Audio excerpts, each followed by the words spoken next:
Happy hump day, you beautiful, beautiful bitch, you.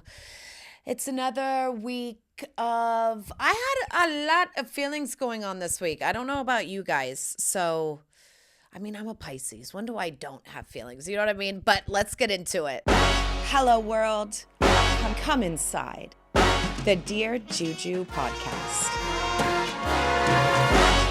This week, what did I do? I went and saw Dita Von Teese. You already know I saw Beyonce. And then in between my filming, I saw Dita Von Teese. If you don't know who that is, she is a burlesque performer.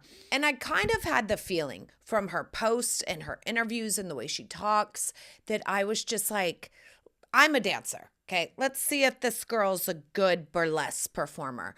She's not much of a performer as she is a poser. Not meaning like someone who fakes it, but she just poses and she poses and she poses. Like she knows her lines, you know what I mean? And I definitely think where her and her shows are involved is much more about the name and the tenacity and what she brings together than just her personally, you know? She is not a greater sum than the sum of its parts kind of a thing. You know what I mean? Like she's not as good as the show that she's bringing. She's okay. It was good to see her live. I've wanted to see it for years. I know she has a cult following. So I wanted to make sure that once in my lifetime when she came to London, I was going to see her. But yeah, it was just okay. You know, it's just okay. It was fun to get dressed up. I thought there was going to be more of a cult following. I thought she was going to have more of like the people all dressed up in that kind of punk Victorian, you know, pinup kind of era. There was 2 or 3, but that's about it. Nobody showed up and showed out. The show itself was okay. Could have been half as long, a little too long. And, you know, I always find that with shows. If I'm going, okay, when is this done? That's when you've hit it. You know what I mean? Like take your show that you've created and always knock off about, especially if it's in the hours, knock off about 15 minutes. I know you think it's great and wonderful, but leave them wanting more. That's how you get tickets to the next show. You don't get tickets to the next show by going, oh my God, when is this fucking over? You know? So this week, I am again brainstorming and thinking about how I'm going to turn this into this, right? Do you guys have a side hustle? I don't know if I've mentioned it before, but my husband, when I came back from Italy, said everything has changed. He read Mainstreet Millionaire, and now he said we want to buy a business and a small business on Main Street that just makes money, or basically someone who's old and wants to give up their company, something like this. Mainstreet Millionaire, especially for women, it's so important that you start to learn these kind of terminologies and tools that successful business people use. So whether you want to buy a small business or not that's already got cash flow, I would just listen to the damn book just for your continuing knowledge of how to have more of a business mindset, because I'm going, okay, all roads lead to Rome. I want to do Dear Juju and make Dear Juju my company, but learning about this business and this small business and having this small business side hustle might actually benefit Dear Juju more than I think, because I have the creative side down. I just need the business side. And I've always thought I need a business partner. I've always had that kind of princess rescue mentality. Somebody come in and just tell me about business. I can't do that. Yes, we fucking can. And yes, we fucking will. You know what I mean? But not by you just sitting idly by. So we have to read books like this to kind of get the strategy that they use to make millions. And even her process of more revenue streams, but how it branches out from the business that you already have is just freaking genius. She's the exact opposite from me. She's a Virgo. I'm a Pisces. And she is interested in exactly what I don't do. Like I do the creative, the performing, the showboating. She does the analytics, spreadsheets. Like we are exact opposites. And I know it's a missing piece of what I need. So read Mainstreet Millionaire and let me know what you think. Cody Sanchez. She's a badass little Texas woman. Okay. I love her for that. I am very dressed because we took a little Dear Juju cooking school photo before this. So I'm getting that all together and we're going to all get together. We're going to have martinis and cocktails. We're going to cook. We're going to get dressed up and we're going to hang out. Something that you can't do on AI. This week, I've just been really emotional because in September, my daughter starts formal kindergarten here in the UK. They call it reception. And she's going to be 5 in November. She starts school in September where she has to go 5 days a week. And I've just been feeling like, oh, she's still got those little dimples in her hands. You know what I'm talking about? And it's just like, you're still 4. Like, you're squishy. And she's still, every time I sit crisscross applesauce on the ground, she comes and sits in my lap. Like, these are moments that I know are fleeting and that I know will leave me at some point. So I am really trying to just embrace them, and I've been getting really emotional. So as I've been thinking about the business and the strategy and the hustle, I've also been really trying to appreciate these last soft, slow moments of motherhood that are so supple and so juicy and so just like, you do my baby. I just love being a mother so much, and now it's into a mogul. And I can feel that kind of shift from motherhood to mogul coming on my tits, more so than I ever have, because now I have 2 kids that have to be in school 5 days a week. Like, this isn't like, oh, I've sent them to preschool and this. No, these kids must go to school. Otherwise, I get in trouble. So I can't be home going, just waiting for my kids to get home. Like, I need to put it in gear, and I want to. It's kind of at that lulling point where I'm excited, looking forward to it, excited for what's coming, because I love it when it comes. Newsletters and Substacks and thinking about the business part and actually getting that more into a space where I can go, you know what? I fucking did that. I did not wait for my prince. I used my pussy power and got my own brain into getting this business done. So I just want to encourage you and inspire you that if you are trying to think of your side hustle, your next stream of income, if you're thinking about how you're going to live your best life or become that version of you that you know that you are, that you dream about, that you think about, let's just role play for a second. Let's all just take a deep breath. Let's close our eyes. And you know that version of you. That you that's a badass that people talk about, that they go, oh my God, do you know who that is? They have this and they did this and they are so freaking cool, or this, that, and the other. Okay?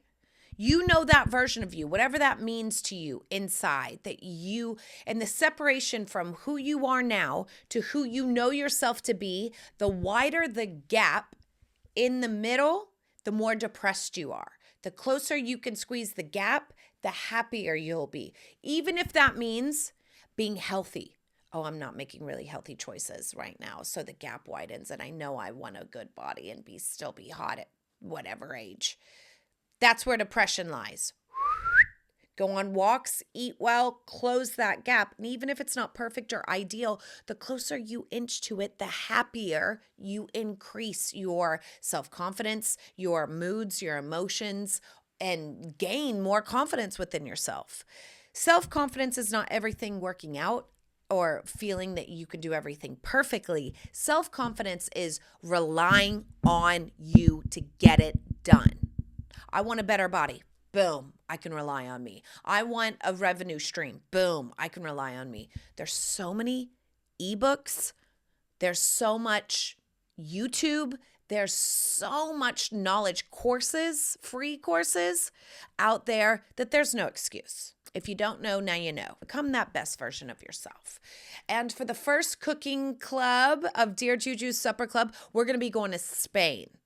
We're going to have a little Spanish cocktail. We're going to make a Spanish tortilla. We're going to make an eggplant and tomato kind of side sauce. I know everyone thinks of paella. We're not doing that. Oh, and we're also doing these eggplants and zucchinis then fried with honey on top. Oh my God, it's so good. It's such a delicious way to have an appetizer, and it's lovely. All right, now with all that, let's move on to some domestic goddesses.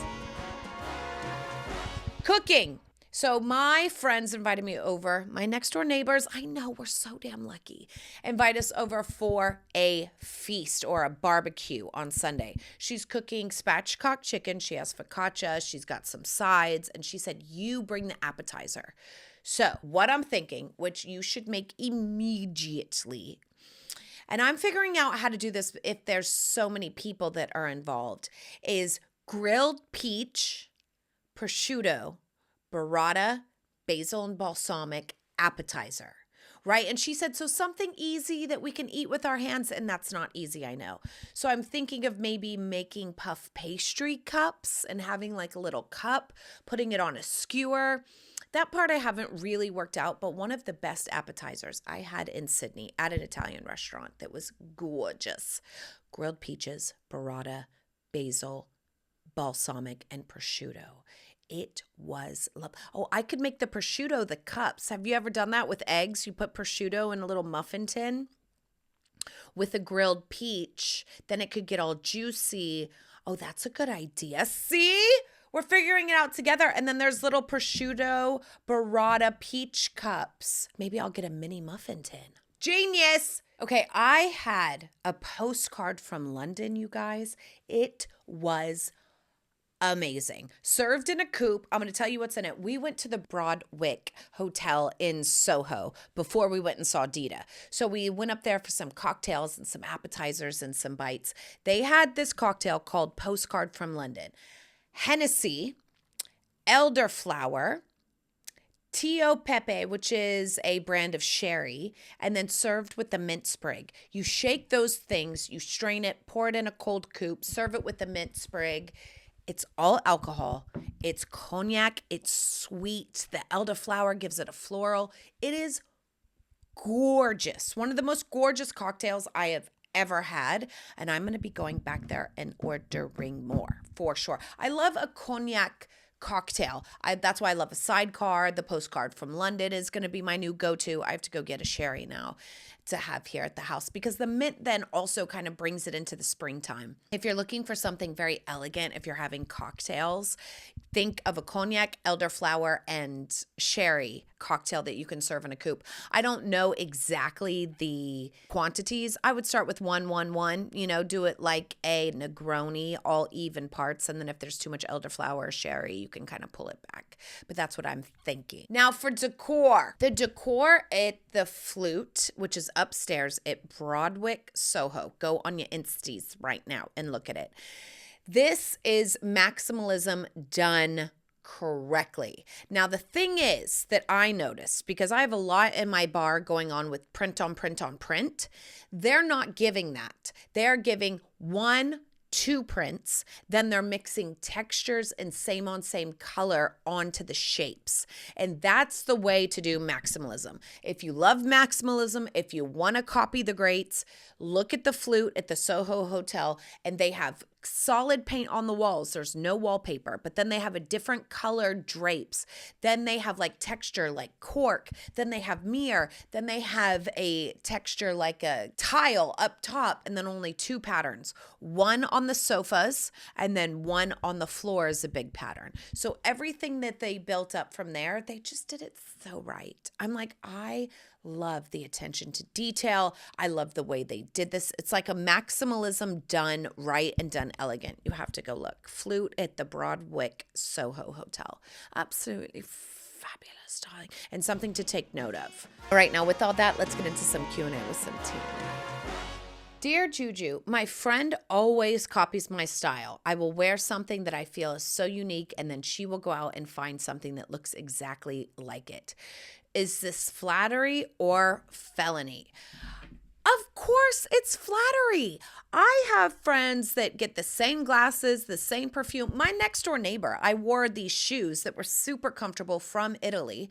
And she was like, those are so cute. And I said, girl, and I can ride my bike in them. Here, this is the name of them. And I sent it to her. Like, girl, no one can wear something like you. No one can rock like you. And if all my friends and I look the same, I love that. Like, I love being like, we are birds of a feather and we flock together. Okay, bitch. I don't go into that, oh my God, this is mine and she looks like me. Like, that is so immature. That is fucking like loser mentality. If everyone wants to wear this, I would love everyone to get dressed up like it and us all look the fucking same. Like, let's do it. Like, no. It is flattery at its highest, and just own it and just be like, girl, we are marching. We are a tribe. We're a military. We're a force. I mean, Beyonce will have coordinating looks with her dancers, you know, and if it ain't too good for Beyonce. Okay, Dear Juju, I want to throw a themed cocktail night. Oh, then you should have a postcard from London, from sure. But my friends are more boxed wine than bougie martinis. What do? You just do you. Period. If they are boxed wine, my mom is not boxed wine, but she's more of that kind of, she goes on cruises, et cetera, et cetera. Not there's anything wrong with that, but you know, she's a boxed wine kind of mentality. I give her a gorgeous cocktail. She will love it. She talks about it. She takes a picture of it. She shows her friends. Like, be the one. Raising tide raises all ships. And what I mean by that is, like, when you elevate your life, everyone's life and experience will be elevated as well. Don't be afraid to be the fire starter. Don't be afraid to be the elegant starter and be eloquent. Like, this is what we do. And if it's what you do, just do you. And the people who love it or need it will take it. Okay? So just keep going. Invite them and give them their cocktails, okay? Dear Juju, is it possible to be glamorous and practical? Or do you think I need to choose a side? I love glamour-filled times, but my boyfriend's saying that I need to be more practical. What do you think? Oh, gosh. On what? You know, that's kind of hard because it's vague, because I am glamorous when I need to be, and then I'm practical when I need to be. You know, that is the best part about being a woman. To be glamorous, you don't have to spend a lot of money. This, you guys, this necklace is so fierce. I got it in downtown LA, like in the cheap district. I've had it for over 15 years, but I have an eye. Like, you don't have to spend a lot of money to be glamorous or do your hair gorgeous or wear a gorgeous dress. This dress was a thrift, but it's from ASOS. Isn't it fabulous? Like, you don't have to spend a lot of money. So that's being practical and glamorous. Women know what to be when they can read the room, right? Like, if your husband's not feeling like, or boyfriend is not feeling like this is a moment for glam and this is a moment where we need to be practical, just read the room. We're malleable. We adjust as such, okay? And that's the power of the pussy, honey. We know what to give when it needs to be given. So no, you don't have to choose. Don't forget that you're a star, whether you're practical or glamorous, okay? That's all I got for you this week. I love you. Thank you for tuning in. As always, try a postcard from London. Look at the Broadwick Soho. Look at their interior, you guys. It's so good. It is so good, and notes should be taken. And stay tuned for the Dear Juju Cookery School. All right. I love you. I'll see you next week, and I'm out. Mwah!